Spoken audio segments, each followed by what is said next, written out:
बीच बाजार लड़ाई हेबा कृषि मंत्री को बहिष्कार आमार दाबी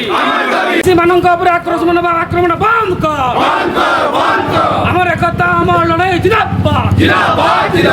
आमार एकता आमार लड़ाई जिंदाबाद चाषी को कंदाइबा बंद करो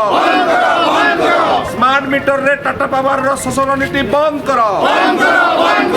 पॉल्यूशन ना रे हजार हजार टका फाइन आदाय बंद करो যদি বিভাগ চলে নি পারুছে তাহাকে যদিন রখবারটা ভল নাই সে খেদি দেলে ভল। 2 নম্বর জিনিস হচ্ছে সে বিভাগ তো চলে নি পারলে ওড়িশা হচ্ছে কৃষি প্রধান রাজ্য আর ইনে 80% লোক কৃষক তো এই 80% লোককে যদি নৌটঙ্কি বইলে ক্যান্সার রোগরে মলা লোকর লাগি সে মৃত্যুর লাগি দায়ী বইলে তার বাহারে যদি কৃষক মানে আন্দোলন কলে সেমানকে পুলিশ লগেগিরি পিটিলে যদি কর্মী লগেগিরি মারবার লাগি উদ্যম করলে সর্বসম্মুখরে ক্যামেরা সামনারে ইনতা লোক যহদিন পাওয়ারে রহলে ওড়িশার লাগি ভল নেছে সেতির লাগি ই